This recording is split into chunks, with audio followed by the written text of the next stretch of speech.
Sir. প্রশ্ন বলছি, প্রশ্নটা দেখো, মা এবং পুত্রের বয়সের সমষ্টি কত বছর?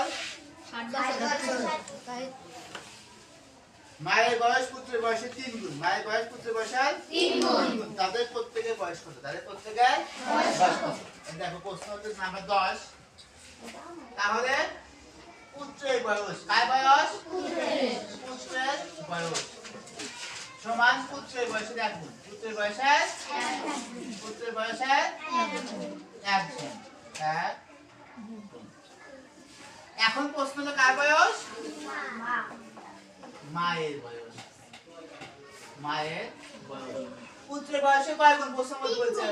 তাহলে আমরা ডট ডট দিতে পারি। পুত্রের বয়সের 3 গুণ। তাহলে এটা মা ও পুত্রের বয়সের সমষ্টি। মায়ের ও পুত্রের বয়সের সমষ্টি। পুত্রের বয়সের সমষ্টি। সমষ্টি একটা যোগ বুঝাবে এখন। কি বুঝাবো? যোগ। অর্থাৎ 3 এর আগে 4 গুণ। এটুকু বুঝতে পারলে অসুবিধা না স্যার। প্রশ্ন বলছে মা ও পুত্রের বয়সের সমষ্টি হলো 60 বছর। কয় বছর? 60 বছর। তাহলে অতএব পুত্রের বয়স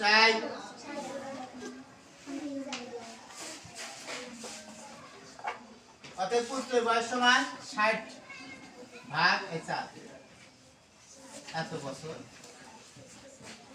এখানে আমরা দেখতে পারি 60 কিভাবে আসলে ভাগ করব আমরা।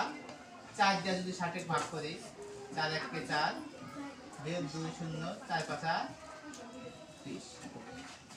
তাহলে কত বছর হলো? 15 বছর। যেহেতু বলছে মায়ের বয়স পুত্রের বয়সে কয় গুণ? 3 গুণ। অতএব মায়ের বয়স, অতএব কার বয়স? মায়ের বয়স সমান এই 15 গুণ হলো 3। 3 15 45 বছর। কত বছর? 45 অতএব পুত্রের বয়স হলো 15 বছর। আর মাতার বয়স বা মায়ের বয়স